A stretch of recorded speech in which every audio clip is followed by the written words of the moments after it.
The day Connor Marshall disappeared, the sky over Lake Meridian was unnaturally clear. Not a single cloud marred the perfect blue canvas as 38 seventh graders boarded the yellow school bus for their annual spring ecology trip. Mrs. Reynolds, the science teacher, counted heads twice before signaling to the driver. 38 children departed from Lakeside Middle School that morning. Only 37 returned. Sarah Marshall stood frozen in the school parking lot as night fell. Her husband Robert's hand clutched so tightly in hers that her wedding ring cut into his flesh. The bus had arrived 2 hours late, and in the chaos of parents collecting exhausted children, it took 20 minutes before anyone realized Connor wasn't among them. "He was just here," Mrs. Reynolds kept repeating, her voice growing more brittle with each iteration. "I saw him by the lake before lunch. He was collecting samples with the Peterson boy. It was too late by then, far too late. The lake was dragged 3 times. Rescue dogs traced Connor's scent to the water's edge before losing it completely. Dive teams searched the murky depths while helicopters scanned the dense forest surrounding the park. For 6 days, the search continued with decreasing intensity until the local police chief sat Sarah and Robert down in their living room and spoke the words that would divide their lives forever into before and after. "We have to consider the possibility that Connor is not coming home." Connor James Marshall, 12 years old, 5'4", slender build, with eyes the precise blue-green of Lake Meridian itself. A small birthmark shaped like a crescent moon behind his left ear. Last seen wearing khaki shorts, a navy blue school t-shirt and hiking boots his father had bought him the weekend before. The boots were new. He hadn't even had time to break them in. Before the disappearance, the Marshalls lived in a craftsman-style house on Maple Street, the kind featured in small-town tourism brochures. Sarah taught piano to neighborhood children on Tuesdays and Thursdays. Robert managed the local credit union. Their daughter Emma was 10, 2 years younger than Connor, with the same startling blue-green eyes. They ate dinner together every night at 6:30, even when Robert worked late. They were, by all accounts, extraordinarily ordinary. After, they became something else entirely. They became the family of the missing boy. "People look at you differently," Sarah would tell her sister on the phone 3 months after. "Like you're contagious. Like losing a child might be something they could catch if they stand too close." The first year was consumed by searching. Robert took a leave of absence from the bank. Sarah's piano students found other teachers. Emma was sent to stay with her grandmother for the summer, then the fall, then indefinitely. The Marshalls' marriage, once as solid as the foundation of their craftsman home, developed hairline fractures that spread like ice across a winter pond. Sarah kept Connor's room exactly as he had left it that morning. Bed unmade, a half-read copy of The Hobbit splayed open on his nightstand, dirty socks peeking out from under the bed. She dusted weakly, but touched nothing else. Robert couldn't bear to enter the room at all. "He's alive," Sarah would insist. Even as the first anniversary of his disappearance approached, "I would know if he wasn't. A mother knows these things." Robert didn't contradict her, but the weight of his silence spoke volumes. By the second year, the community's attention had shifted to newer tragedies. The missing posters, featuring Connor's 7th grade school photo, faded in shop windows or disappeared altogether. The Marshall family website, once visited hundreds of times daily, received only occasional traffic, mostly from tragedy enthusiasts who collected missing persons cases like others collected stamps. It was Sarah who maintained the website, updating it weekly with the same plea: "If you've seen Connor or have any information, please contact us." Each post ended with the same line: "We will never stop looking." Robert stopped reading the updates after the 3rd year. Emma returned home eventually, a quieter version of herself. At 12, the same age Connor had been when he vanished, she looked so much like him that strangers sometimes mistook her for the boy in the fading posters. She learned to introduce herself quickly. "I'm Emma Marshall. My brother is the one who's missing." Is, not was. The Marshall family maintained this linguistic present tense with religious devotion. 5 years after the disappearance, Robert accepted that Connor was gone. He suggested a memorial service, not a funeral. They had no body, after all, just a gathering to acknowledge their loss. Sarah refused so vehemently that they didn't speak for weeks afterward. Their marriage limped along, held together by shared grief and the stubborn hope that one day they might become whole again. By the 7th year, even Sarah's certainty had begun to waver. She still maintained the website, but her updates came monthly rather than weekly. She joined a support group for parents of missing children, driving 40 miles each Thursday to sit in a church basement and listen to stories that paralleled her own. Some of the parents had been waiting even longer than she had. Time doesn't heal, Gloria, whose daughter had been missing for 15 years, told the group, but eventually you learn to carry it differently. The Marshalls learned to carry their loss. Robert was promoted to regional manager and traveled frequently. Sarah returned to teaching piano, though now she only accepted adult students. Emma graduated high school and chose a college 3 states away. The distance was deliberate, though none of them acknowledged it. 10 years after Connor disappeared, Sarah boxed up his things.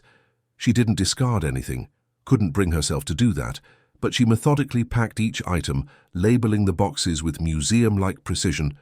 Connor's books, Connor's summer clothes, Connor's rock collection. She moved the boxes to the attic, transformed his bedroom into a home office, and told herself this was not the same as giving up. That same year, Robert had an affair with a loan officer at the bank's headquarters. It lasted 4 months before guilt overwhelmed him. He confessed to Sarah on their 25th wedding anniversary. "I just wanted to feel something besides this," he told her, gesturing vaguely at the space between them, the void where their son should have been. Sarah forgave him because holding on to anger required energy she didn't have. The affair ended, but the distance between them expanded, becoming its own presence in their home. 12 years in, the police called with the first solid lead they'd had in a decade. A hiker had found a weathered backpack in the mountains, 60 miles from Lake Meridian. Inside was a tattered school ID card with Connor's name and photo. For 3 feverish weeks, the search was renewed. Volunteers combed the remote area where the backpack was discovered. News vans returned to Maple Street. Emma came home from graduate school to stand beside her parents during press conferences, but the backpack led nowhere. Forensic analysis revealed it had been exposed to the elements for many years, but couldn't pinpoint when it had been left there. There were no other items found, no remains, no further clues. The trail, if it ever existed, had gone cold long ago. "It's cruel," Sarah told her support group after the search was called off. "Hope is the cruelest thing of all." Gloria, whose missing daughter would have been 30 by then, reached across and took her hand. No words were necessary. 15 years after the disappearance, Emma got married. The wedding was a small affair, held in the garden of her in-laws' home. Sarah wore blue, Connor's favorite color. During the reception, a teenage server with shaggy brown hair and a lanky build passed by their table, and for a heart-stopping moment, Sarah thought it was Connor. The physical resemblance was so striking that she knocked over her champagne flute reaching for him. The incident left her shaken for weeks afterward. "I'm seeing him everywhere again," she confessed to Robert, like in the early days. Robert, who had long since stopped looking for their son in the faces of strangers, merely nodded. By the 17th year, their lives had found a new rhythm. Robert retired early from the bank. Sarah reduced her piano students to just a handful of dedicated adults. They sold the Craftsman House on Maple Street. It had always been too large for just the 2 of them, and bought a single-story home in a retirement community on the outskirts of town. Emma and her husband had twins, a boy and a girl, and Sarah found unexpected joy in being a grandmother. The boxes of Connor's belongings moved with them to the new house, still carefully labeled, still untouched. They were stored in a spare bedroom closet now rather than an attic, but they remained sealed, a time capsule of a 12-year-old boy who would forever be 12 in their memories. It had been 18 years since Connor vanished when the letter arrived. 18 years of searching, waiting, grieving, and eventually adapting.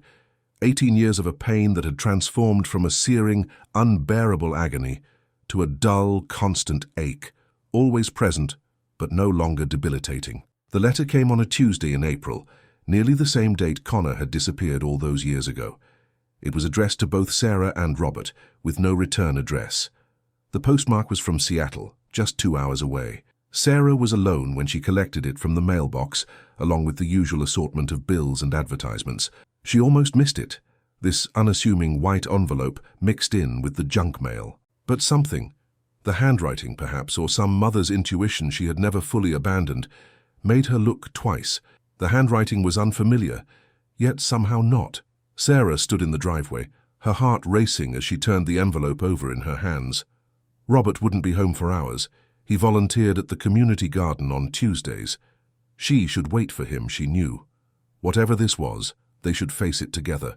Instead, she walked inside, set the other mail on the kitchen counter, and carefully opened the envelope with trembling fingers. The letter was handwritten on plain white paper, 3 pages filled with a neat, controlled script that bore no resemblance to the messy scrawl of a 12-year-old boy. But the signature at the end, that familiar shape of letters she had seen on birthday cards and school assignments, made her sink to the floor, her legs suddenly unable to support her weight. "Dear Mum and Dad," it began. Sarah read the letter once, then again, then a third time. With each reading, the words remained unchanged, though her understanding of them shifted, expanded, became something heavier than she could bear alone. When Robert found her hours later, she was still sitting on the kitchen floor, the letter clutched in her hands, her face tracked with dried tears. "It's from Connor," she said simply, holding the pages out to him. "He's alive. He's been alive all this time." Robert read in silence, the color draining from his face as his eyes moved across the pages. When he finished, he looked up at his wife, the woman who had never lost hope when he had, the woman who had insisted for years that their son was still out there somewhere. "He left us," Robert said, his voice hollow. "He chose to disappear. It was too late now. Far, far too late." The letter explained everything in careful, measured prose. How Connor had planned his disappearance for months beforehand.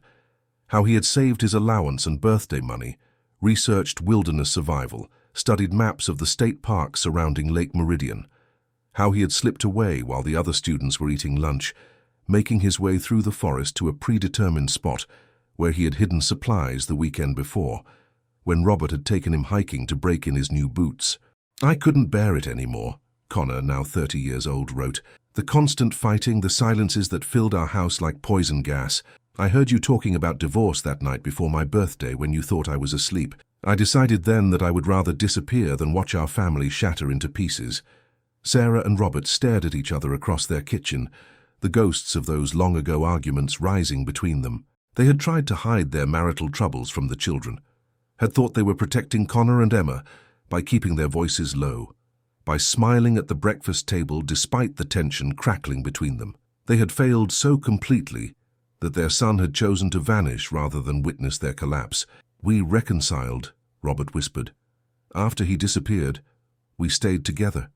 We fought for our marriage because he was gone," Sarah replied, the terrible irony washing over her. "We united in our search for him." The letter continued, explaining how Connor had made his way to Seattle, using the skills he'd learned in Boy Scouts to survive the journey. How he had been taken in by a childless couple who ran a remote mountain lodge, who asked few questions about the bedraggled boy who appeared on their doorstep. How he had given them a false name, a fabricated story about abusive parents and a desperate escape. "They homeschooled me," he wrote. "When I was 17, they helped me get legal documents under my new name. I've been living as Christopher Miller ever since." Sarah's mind reeled at the thought of her son, her Connor, living another life just 2 hours away. While they had been dragging the lake, putting up posters, maintaining websites and searching, always searching, he had been building a completely different existence under a name they didn't know to call. "He has a family," Robert said, his finger pointing to a paragraph near the end of the letter. "A wife, 2 children, our grandchildren," Sarah breathed, the words tasting strange on her tongue. "Grandchildren we didn't know existed," Robert corrected her. "Grandchildren who don't know we exist." The final page of the letter was the cruelest. Connor, Christopher, explained that he was not writing to reunite. He was writing to end the mystery, to release them from the purgatory of not knowing. "I saw Emma's wedding announcement in the Seattle paper," he wrote. "Seeing her name, seeing your faces in that small photograph, I realized that you deserve to know the truth, but I can't come back. Christopher Miller is who I am now. My wife, my children, they know nothing about Connor Marshall or the family he left behind. I've built my life on this foundation, and I can't dismantle it, even to ease your pain." He ended with an apology that felt wholly inadequate against the magnitude of what he had done, what he had allowed them to suffer. "I'm sorry for the pain I caused. I was a child who made an impossible choice. Please don't try to find me. This letter is the only contact I can offer. It has to be enough." It wasn't enough. How could it ever be enough? "He was just a child," Sarah said finally, her voice breaking on the words. 12 years old. How could he have understood what he was doing to us? Robert shook his head, his face a mask of confusion and grief and something else, a terrible dawning anger. He didn't stay a child, Sarah. He grew up. Year after year he chose to stay away. He watched us suffering and did nothing. They sat in silence for a long time, the letter between them on the kitchen table now, its edges curling slightly as if trying to roll itself back into a secret. "What do we do now?" Robert asked eventually. Sarah had no answer. For 18 years, her purpose had been crystal clear. Find Connor. Now that clarity was gone, replaced by a muddy confusion of relief and betrayal, love and rage. "I don't know," she admitted. That night, neither of them slept. Sarah lay awake thinking of her son, trying to imagine the man he had become. Was he tall like his father? Did his eyes still shift from blue to green depending on the light? Did his children have the Marshall family cleft chin, the one Connor had inherited from Robert's side? In the guest room, they had been sleeping separately for years now. Robert stared at the ceiling, mentally recalculating nearly 2 decades of grief. He thought of the father he had tried to be, the father he thought he was. He had taught Connor to fish, to throw a baseball, to change a tire. He had believed they were close. How had he missed the desperation that would drive his son to such an extreme solution? In the morning they called Emma. Their daughter was silent for so long after they told her about the letter that Sarah thought the call had disconnected. "He's alive?" Emma finally asked, her voice small, like the 10-year-old girl she had been when her brother vanished. "All this time, he's been alive?" "Yes," Sarah answered, unable to elaborate further. "And he doesn't want to see us. Any of us?" "That's what he said in the letter." Another long silence, then, "I want to read it. I'm coming over." Emma arrived 3 hours later, having driven straight from her home in the next state. She read the letter at the kitchen table, in the same spot where her parents had absorbed its contents the day before. When she finished, she looked up, her face streaked with tears. "I hate him," she said simply. "I spent my entire childhood as the sister of the missing boy. Do you know what that's like? To be defined by someone's absence? To watch your parents falling apart and know you're not enough to put them back together?" Sarah reached for her daughter's hand, but Emma pulled away. "He was a child, Emma," Sarah said softly. "He didn't understand what he was doing." "He's not a child anymore," Emma snapped, unconsciously echoing her father's words from the night before. "He's a 30-year-old man who let us believe he was dead for 18 years, who watched us suffer and did nothing, who's still choosing to do nothing." Robert, who had been silent until then, spoke up. "We need to decide what to do now." "What options do we have?" Emma asked. "He doesn't want to be found." "We could try anyway," Sarah suggested hesitantly. "Seattle isn't that large. Christopher Miller, we could find him." "And then what?" Robert challenged. "Force ourselves into his life? Introduce ourselves to his wife? His children? Hello, we're the family your husband abandoned when he was 12. Emma shook her head. "He made his choice. Multiple times over many years, he chose to stay away. We have to respect that." "Respect it?" Sarah's voice rose. "How can you say that? He's my son." "He's a stranger," Emma retorted. "A stranger who happens to share our DNA. He's not the Connor we remember. That boy is gone. He's been gone for 18 years. Sarah stood abruptly, unable to hear more. She walked out of the kitchen, down the hall to the guest bedroom where the boxes of Connor's belongings were stored. She opened the closet door and stared at the carefully labeled containers of her son's childhood. Behind her, Robert appeared in the doorway. "Sarah?" "I kept everything," she said without turning around.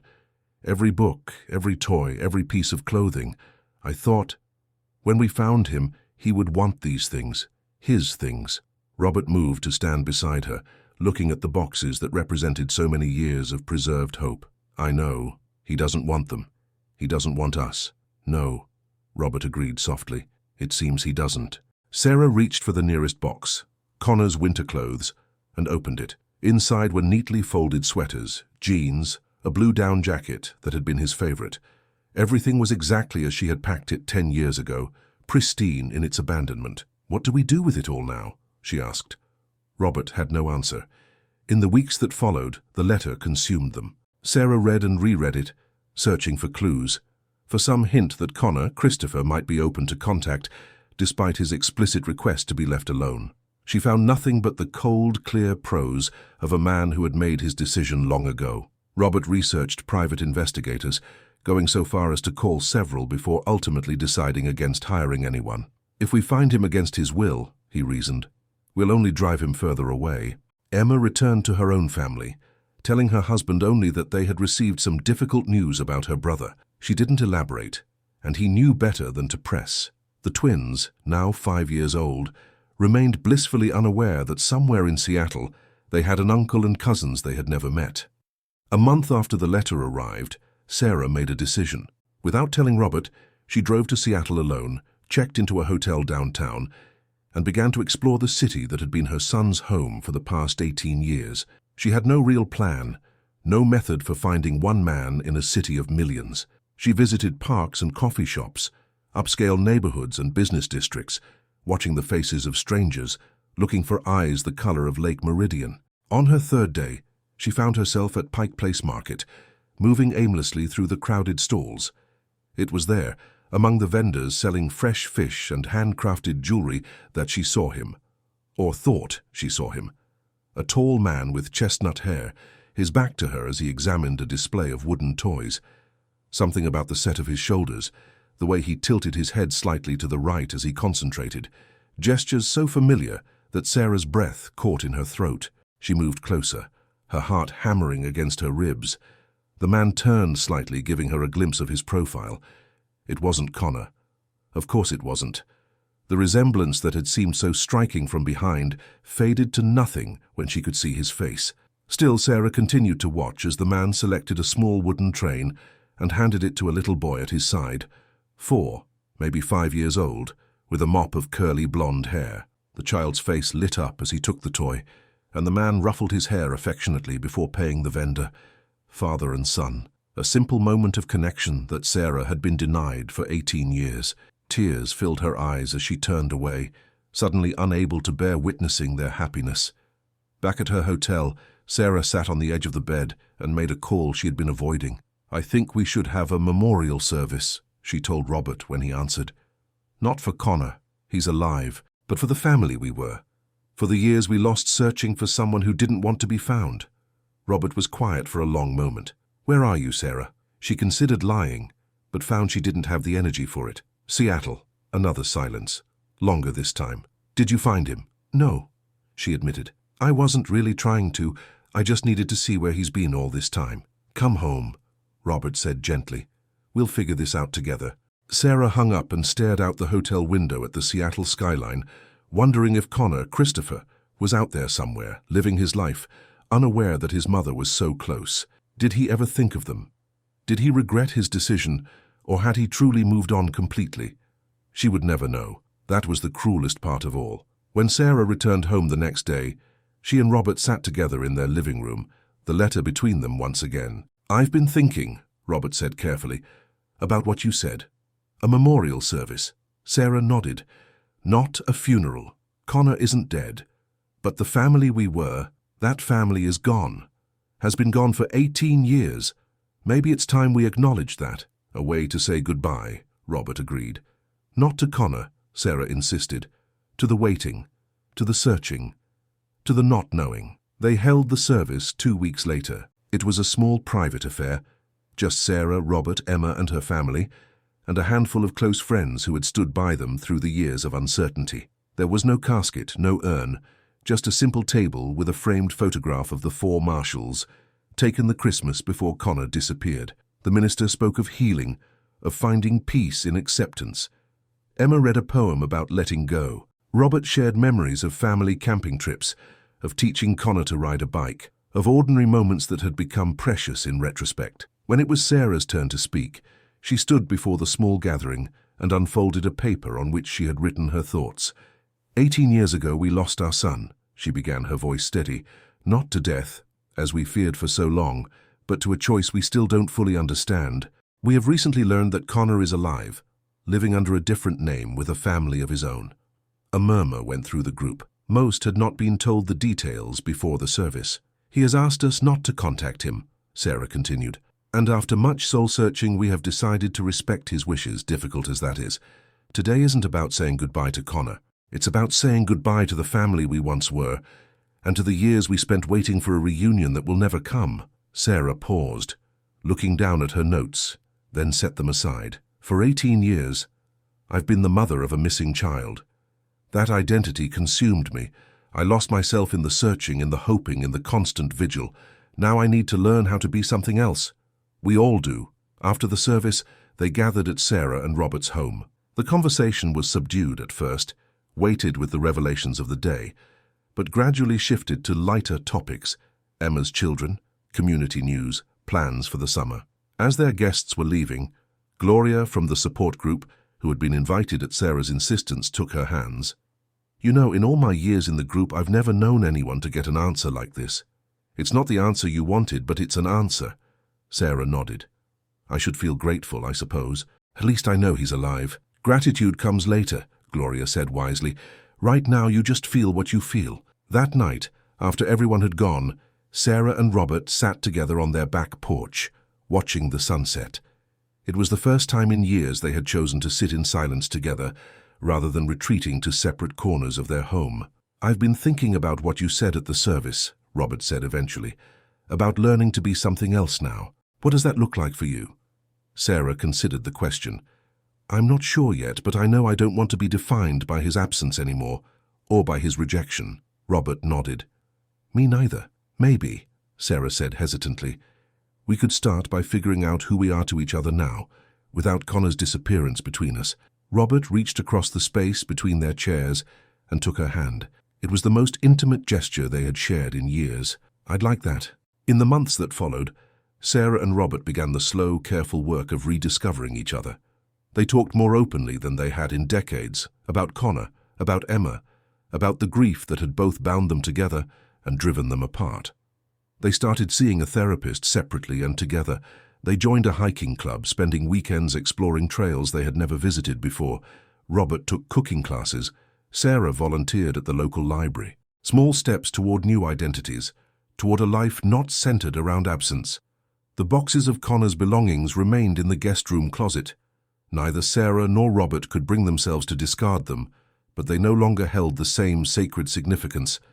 They were artifacts of a past that could not be reclaimed, memories of a boy who no longer existed. Emma visited more frequently, bringing the twins for weekend stays. Sarah watched her daughter with her children and marveled at the ease between them, the open affection that Emma had never received from her own mother during those dark years of searching and grief.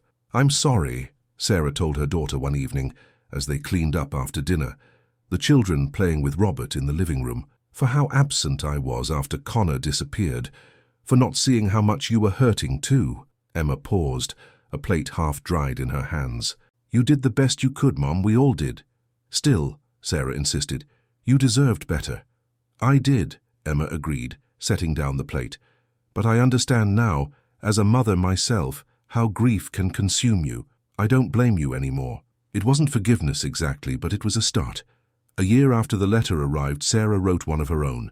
She didn't have an address for Connor, Christopher, so she couldn't send it. Perhaps that was for the best.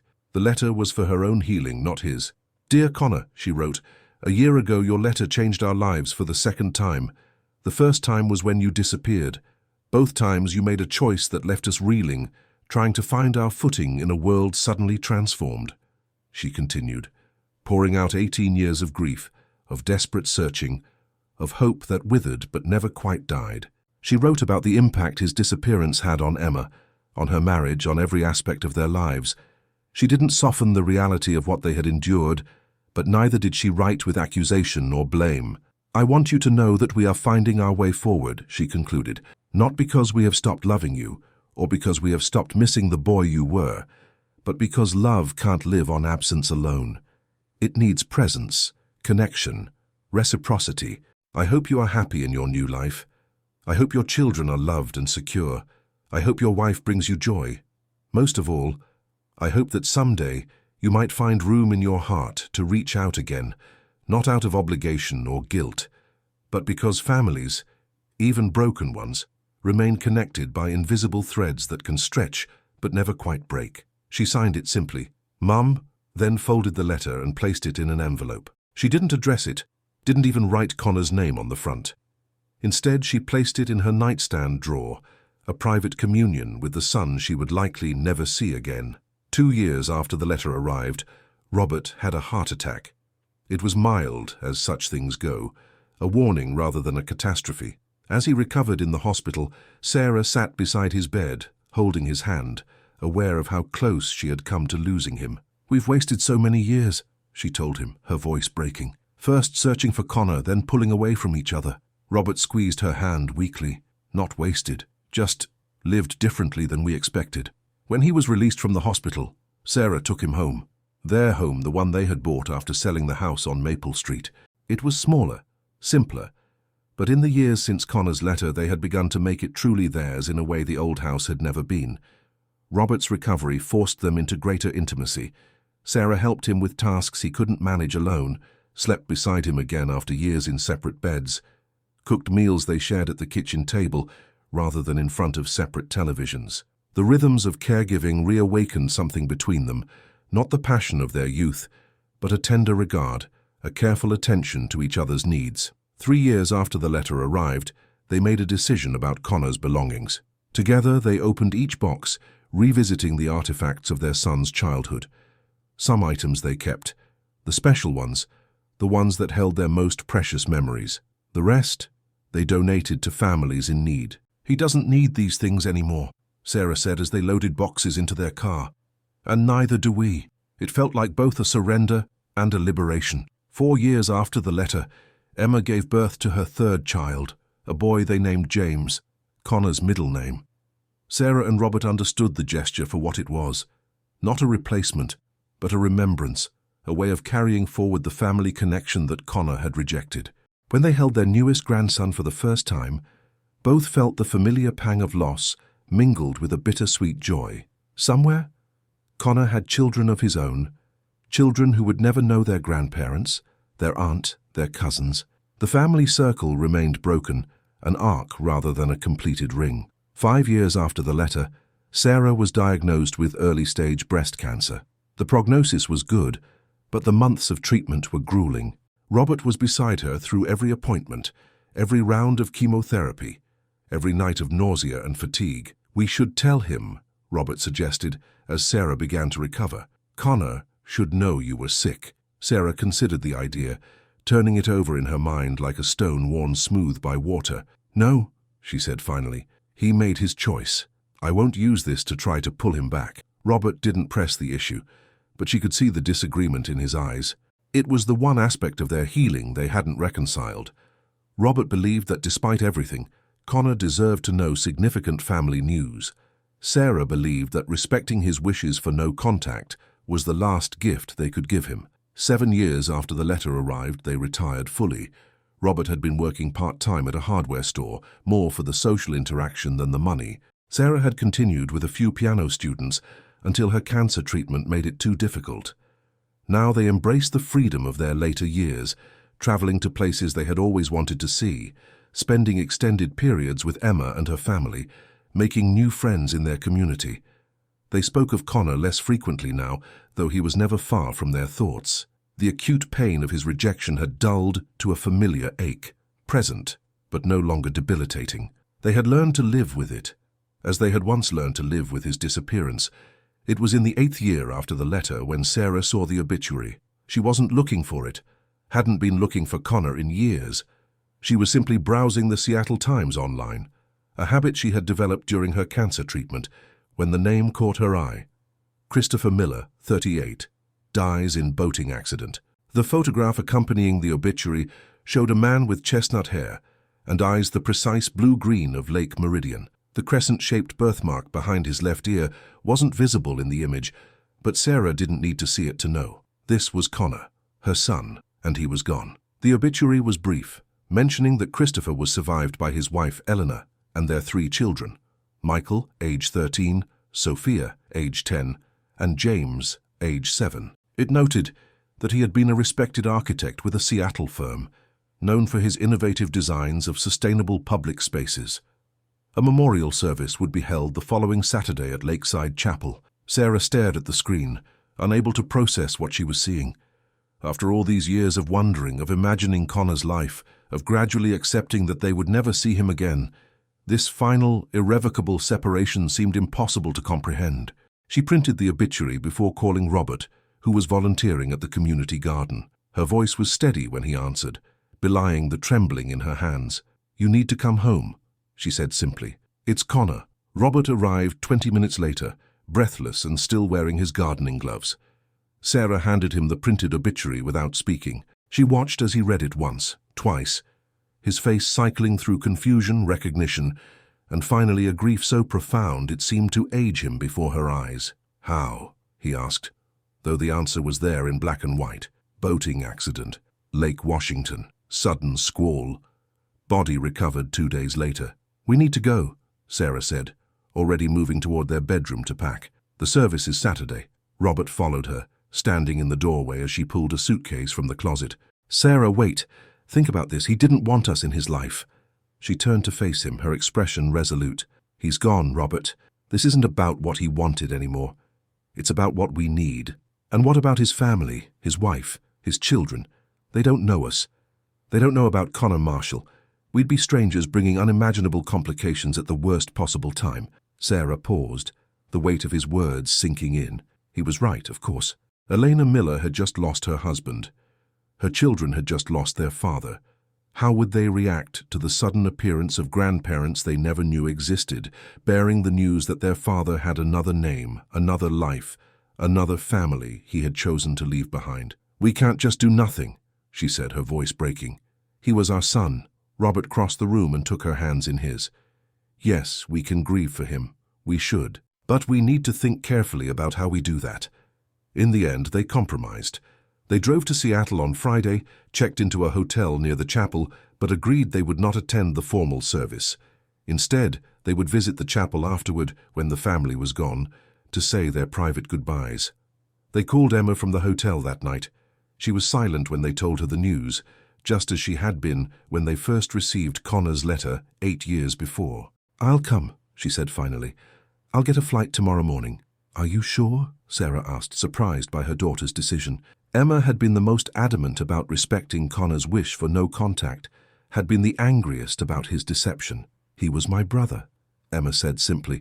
"Whatever else happened, he was my brother." Saturday dawned clear and unnaturally bright, reminiscent of that long-ago spring day when Connor had boarded a yellow school bus and chosen not to return. Sarah, Robert, and Emma, who had arrived early that morning, waited in their hotel room until the time of the service, then drove to a coffee shop across from the chapel. Through the window, they watched as people arrived, dozens of them, far more than they had expected. Men in dark suits, women in subdued dresses, a few children holding their parents' hands. They tried not to stare too obviously at a slender woman with auburn hair who arrived with 3 children, a teenage boy, a pre-teen girl, and a younger boy. Eleanor and her children, Connor's family. "The younger boy looks just like him," Emma whispered, her voice catching. "Like Connor at that age." Sarah nodded, unable to speak as she watched her grandchildren, strangers who shared her blood, follow their mother into the chapel. The younger boy indeed had Connor's build, his way of moving. Did he have the Marshall family cleft chin? From this distance she couldn't tell. They waited until the last mourners had entered the chapel, then ordered more coffee none of them would drink. For nearly 2 hours, they sat in silence, each lost in their own thoughts, their own grief for the boy they had lost twice, once to disappearance, once to death. When people began to exit the chapel, they watched again, studying faces, glimpsing lives Connor had touched that they knew nothing about. Eleanor and her children emerged last, surrounded by what appeared to be close family, perhaps her parents, siblings. The group moved slowly toward waiting cars, Eleanor supported by an older woman who held her arm. "They're leaving," Robert said quietly. "We can go in now." The chapel was empty when they entered, the only evidence of the service being the floral arrangements still in place near the altar. At the front, an easel held a large photograph of Connor, Christopher, as an adult, smiling broadly, his arm around Elena, the lake visible behind them. It was surreal to see him as the man he had become, this stranger who was also their son. A memorial table displayed more photographs: Christopher at his college graduation, Christopher on his wedding day, Christopher holding each of his children as infants. An entire life documented, with no trace of the 12 years he had been Connor Marshall. Sarah approached the table slowly, drinking in these glimpses of the man her son had become. He had aged well, his features maturing into a handsome face that carried echoes of Robert in the jawline, of her own father in the set of his eyes. In one photo, taken on a beach, he was laughing, head thrown back, the crescent birthmark behind his left ear clearly visible. Sarah touched the image gently, her fingertips tracing the familiar mark. "Excuse me." The voice behind them was soft, feminine, laced with the rawness of recent tears. All three marshals turned to find Eleanor Miller standing in the chapel doorway, watching them with a mixture of confusion and wariness. "I'm sorry, but the service is over," she said. "Are you friends of Chris?" Sarah froze, unable to speak. Robert took a half-step forward as if to shield her, while Emma remained perfectly still, her eyes fixed on the woman their brother had chosen over his own family. "We're very sorry for your loss," Robert said carefully. "We knew Christopher a long time ago." Eleanor moved further into the chapel, her eyes never leaving their faces. "You seem familiar, but I can't place you. How did you know Chris?" The moment stretched, taut with unspoken truths. Sarah found her voice at last. "We're old family friends," Emma interrupted smoothly. "From before Seattle." Eleanor's brow furrowed slightly. "Chris never talked much about his life before coming here. He said it was too painful." "Yes," Sarah managed, her heart breaking anew at the confirmation that Connor had erased them so completely from his narrative. "I imagine it was." An awkward silence fell. Elena glanced at the memorial table they had been examining so intently. "Did you want to sign the guest book? Most people did that before the service." "We couldn't make it earlier," Robert explained. "But we wanted to pay our respects." Eleanor nodded, then looked more closely at Sarah, a flicker of something, recognition, suspicion, crossing her face. "I'm sorry, but have we met before? You look so familiar." Sarah felt Robert tense beside her, felt Emma shift slightly closer, protective. "No," she said gently. "I don't believe we have." Eleanor seemed about to press further when the chapel door opened again and the youngest boy, James, according to the obituary, ran in. "Mum, Grandma says we need to go now for the—" He stopped abruptly, noticing the strangers. His eyes, the precise blue-green of Lake Meridian, of Connor's eyes, of Emma's eyes, widened slightly as he took them in. "James, these are some old friends of Dad's," Elena explained. "They came to pay their respects." The boy nodded politely but remained by the door, clearly waiting for his mother. Elena turned back to the marshals. "I should go. The family is gathering at our home." She hesitated, then added, "If you knew Chris well, you're welcome to join us." "Thank you," Robert said before Sarah could respond, "but we won't intrude on your family time. Again, we're very sorry for your loss."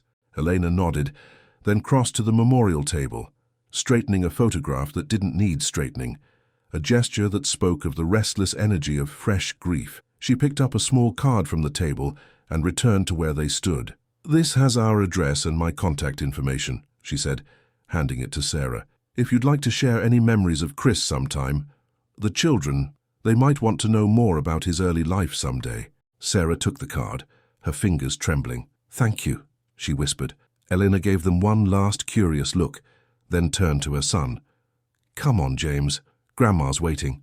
As she reached the boy, she put her arm around his shoulders, in a gesture so reminiscent of how Sarah used to guide Connor that for a moment the years seemed to collapse. Then Eleanor and James were gone, the chapel door closing softly behind them. "She knows," Emma said when they were alone again. "Not everything, but she senses something." "Yes," Sarah agreed. "I think she does." They stayed in the chapel for a few more minutes, saying silent goodbyes to the son and brother they had lost. Before leaving, Sarah placed a small, smooth stone on the memorial table, a lake stone from Meridian, one she had carried in her pocket every day since Connor's disappearance, a token connecting past to present, the boy to the man, the lost to the found, and lost again. Outside, the afternoon sun was beginning to soften toward evening. They walked to their car in silence, each absorbed in their own thoughts. It wasn't until they were driving back to their hotel that Sarah spoke. "I want to write to her," she said. "Not now. Later, when the first shock of grief has passed. But eventually. She deserves to know the truth, and so do the children." Robert kept his eyes on the road. "Are you sure that's what Connor would have wanted?" "Connor is gone," Sarah replied, the words still raw in her throat. "This isn't about his wishes anymore. It's about those children growing up with half a story. It's about Elena building her life on a foundation of partial truths. Mom's right, Emma said from the back seat. I've been thinking about it ever since we got the news. Those children are our family, my children's cousins. They have a right to know who they are, where they come from. Robert sighed heavily. It will change everything for them, everything they thought they knew about their father. Yes, Sarah acknowledged. It will, but secrets have a way of surfacing eventually. Better they hear it from us with compassion and understanding than discover it some other way. They returned to their hotel and spent a quiet evening together, ordering room service rather than venturing out to a restaurant. They shared memories of Connor, the good ones from before his disappearance, and speculated gently about the man he had become, the architect who designed sustainable public spaces, the husband, the father of 3. In the morning, Emma left for her flight home, hugging her parents tightly before departing. Let me know what you decide about contacting Eleanor, she said. Whatever you choose, I'll support you. Sarah and Robert stayed one more day in Seattle. They drove past the address on Elena's card, a handsome craftsman-style house not unlike their old home on Maple Street, but didn't stop. They visited the lake where Connor had died, standing silently at the shore, watching the water ripple under a gentle breeze. I keep thinking, Sarah said as they stood there, about that day at Meridian, how the water was so still, the sky so clear, perfect conditions for a school trip, and then our lives shattered. Robert took her hand. And now another lake, another family shattered. Do you think he was happy? Sarah asked, the question that had haunted her for 8 years since the letter arrived. As Christopher Miller, do you think he found what he was looking for when he left us? Robert was quiet for a long moment, considering. I hope so, he said finally. Despite everything, I hope he found peace.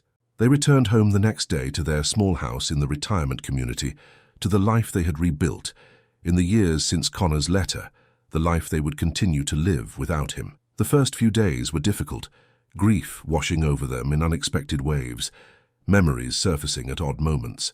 Sarah placed Elena's card in her nightstand drawer, beside the letter she had written to Connor 3 years earlier.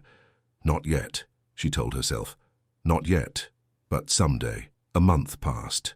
Then, too, the acute edge of their renewed grief began to soften, not disappearing but becoming more manageable, another layer added to the complex tapestry of loss they had been weaving for 26 years. Sarah started writing a new letter, this one to Elena. She wrote draft after draft, struggling to find words that could possibly explain the inexplicable, to introduce herself as the mother of a man who had chosen to erase her from his life. Dear Elena, the final version began. My name is Sarah Marshall.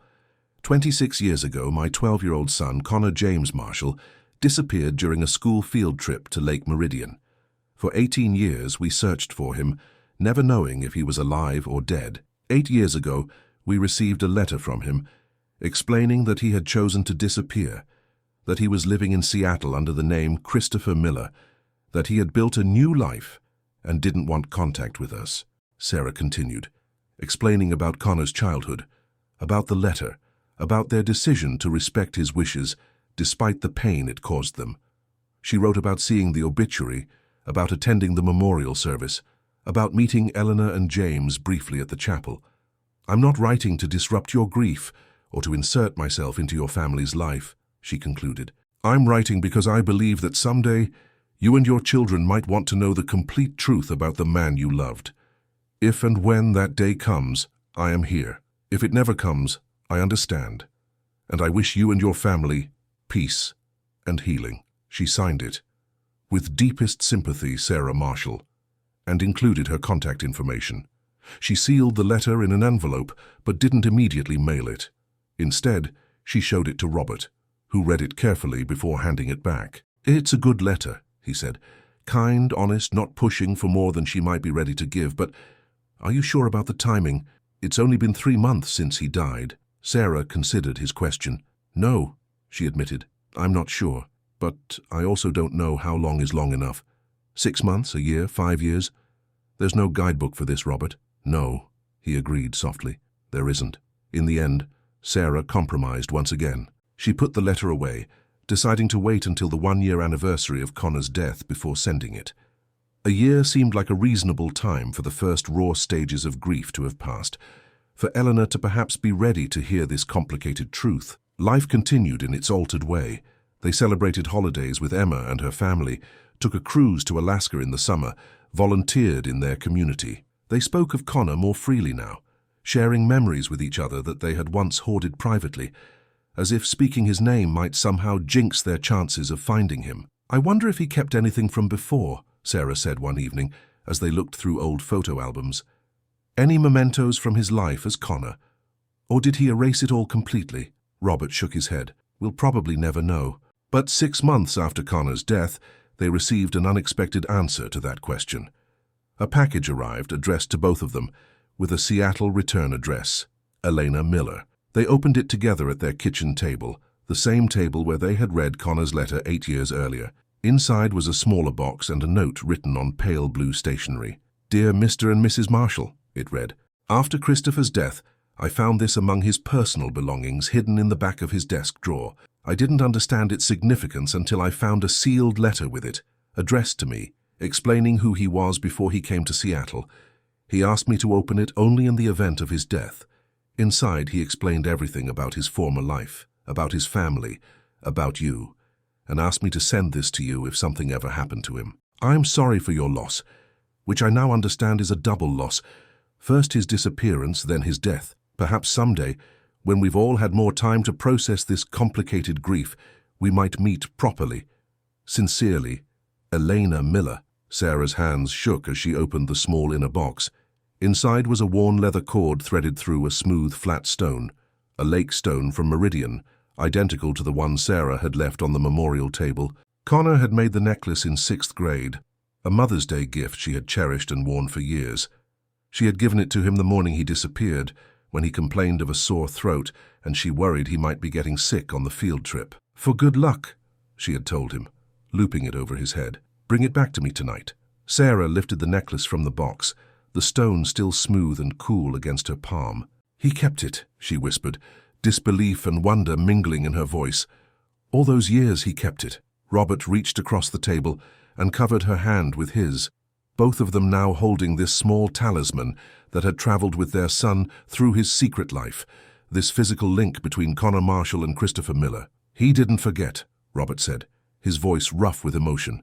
"Whatever else happened, whatever choices he made, he didn't forget everything." It was a small comfort, but it was something.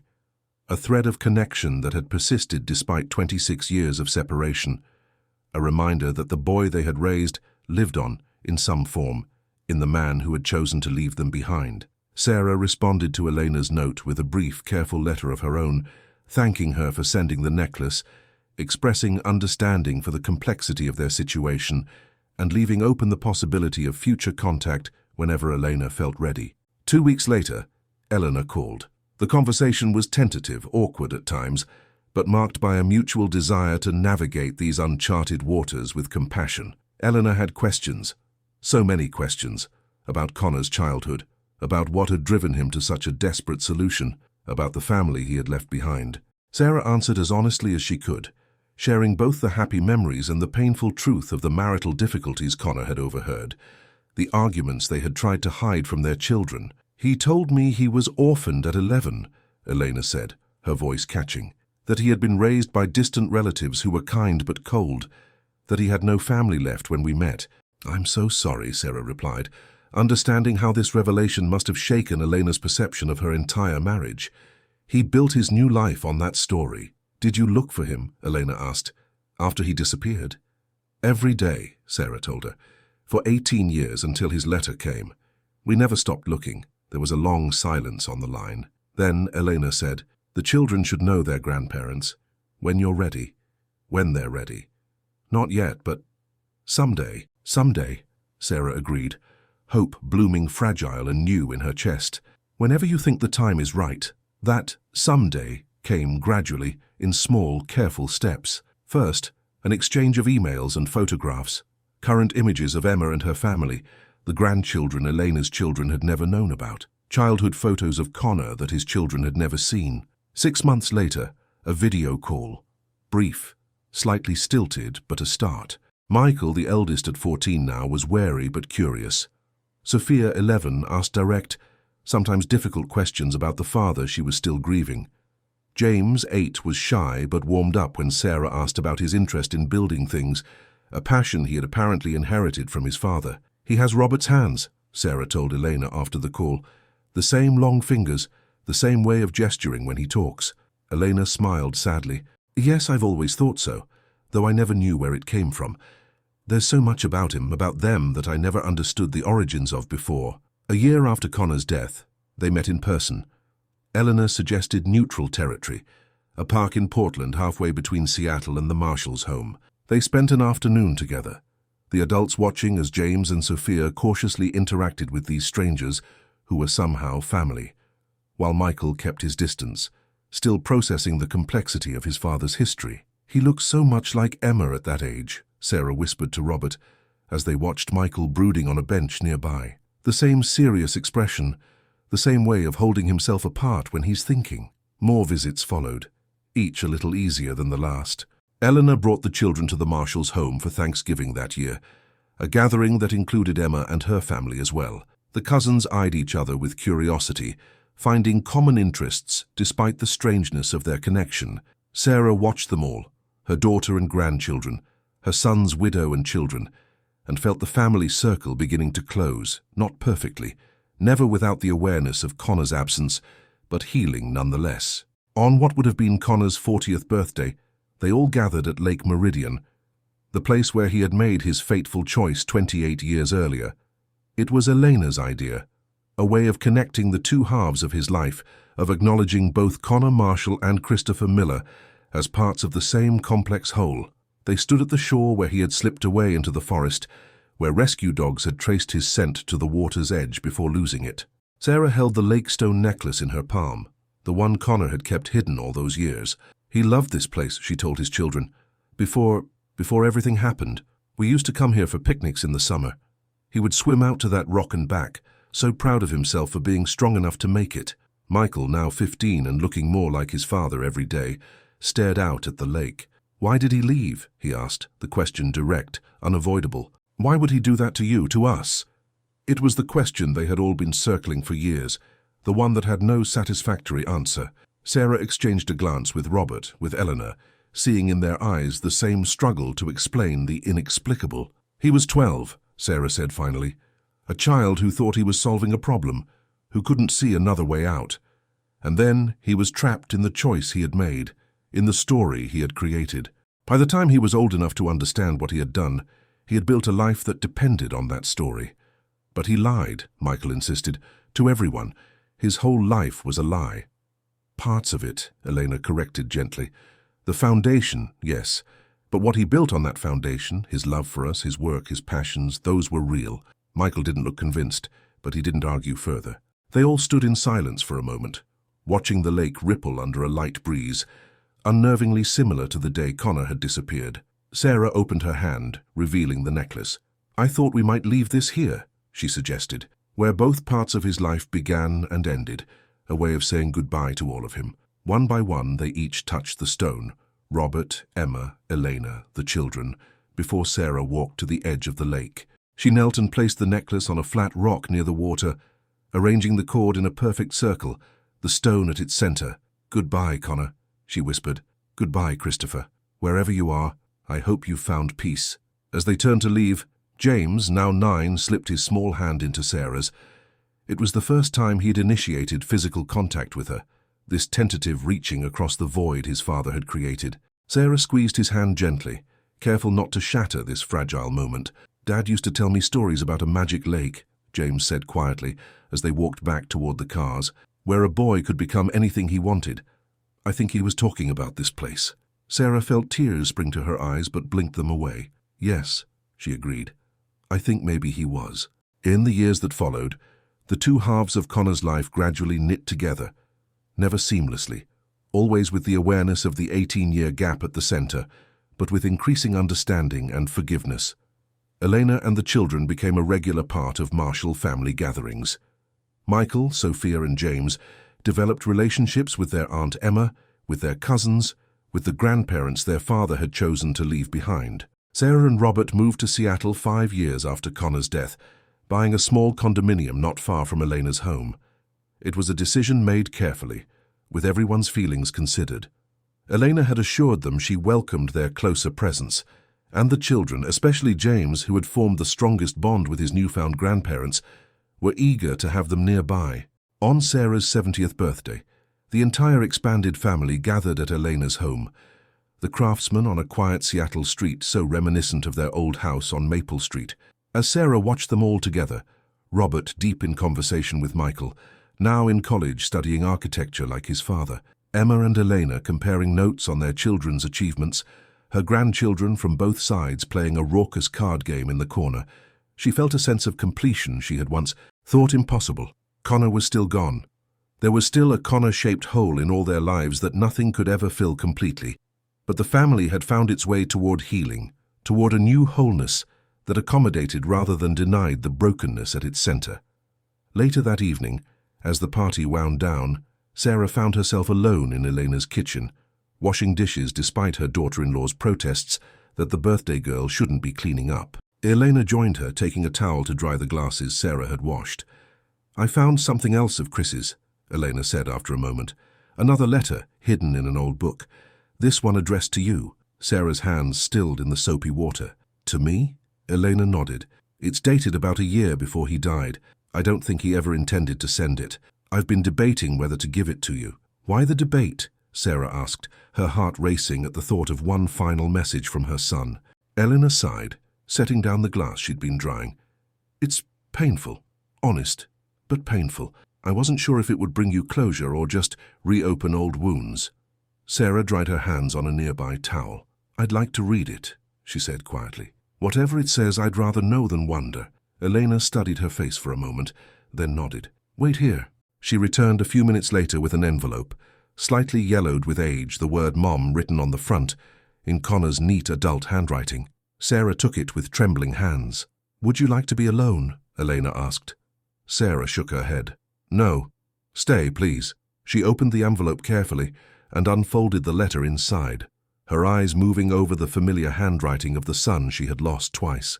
"Dear Mom," it began. "I've started this letter 100 times over the years and never finished it.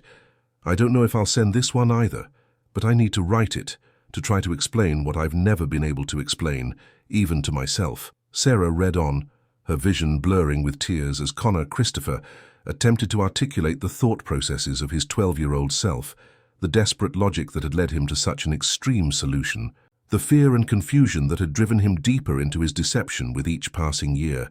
"I convinced myself I was protecting you," he wrote, "that you and Dad had reconciled because of my disappearance, that revealing the truth would destroy that reconciliation.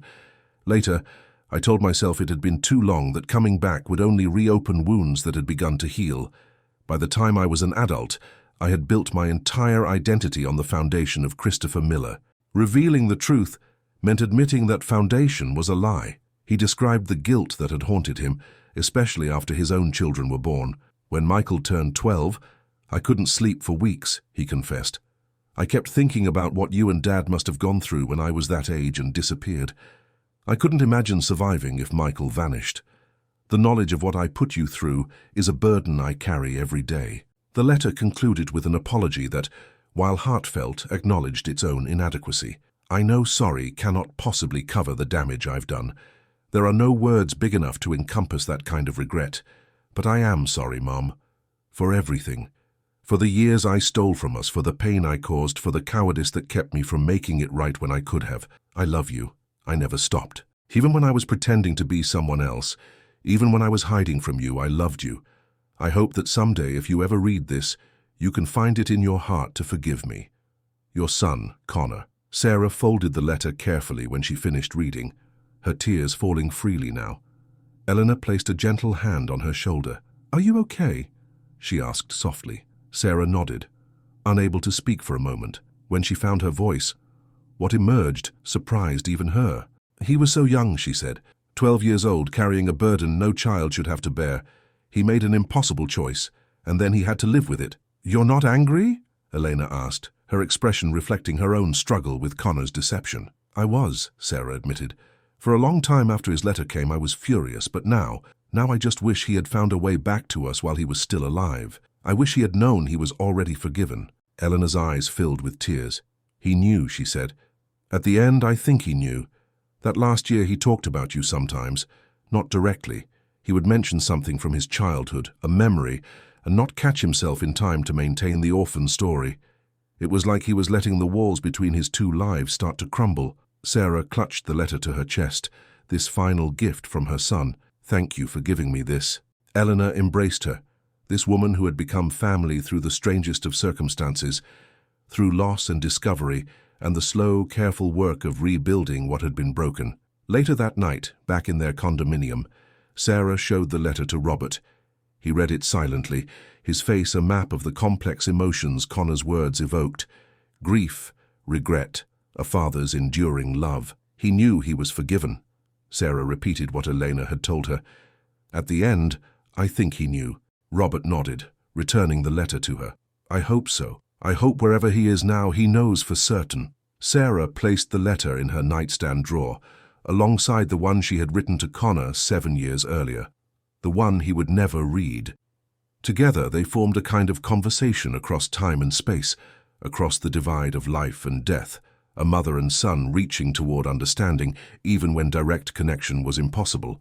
In the morning, Sarah woke early and went to sit on the small balcony of their condominium, watching the sun rise over Seattle. In the distance, she could see the lake where Connor had died, a different lake than the one where he had disappeared, but water still, the element that had marked the boundaries of his life. She thought about the 12-year-old boy who had made such an impossible choice, about the man he had become, about the family that had fractured and reformed around his absence. She thought about forgiveness, not as a single act, but as a practice, something renewed daily in small and large ways. A text message chimed on her phone, from James, who at 14 had developed his father's interest in architecture and often sent her pictures of buildings he admired. This one showed a bridge spanning a river, the morning light catching its graceful arches. Reminds me of one of Dad's designs, he had written. Thought you'd like it, Sarah smiled, typing back a response. In this simple exchange was the essence of what they had managed to salvage from the wreckage of Connor's choices. Connection, continuity, the acknowledgement that love persists even across the chasms we create. It wasn't perfect. It would never be perfect. The years Connor had taken from them could never be restored. The pain he had caused could never be completely erased. But in the ruins of what might have been, they had built something new. A family reshaped by loss but not defined by it, bound together by their shared connection to the boy who had disappeared and the man he had become. As Sarah watched the city awakening below her, she remembered something Connor had written in his final letter. I hope that someday, if you ever read this, you can find it in your heart to forgive me. I forgive you, she whispered to the morning air, to the sun who would never hear the words. I forgave you long ago. And somewhere, perhaps, in whatever comes after this life, Connor heard her. It was no longer too late. The circle was complete.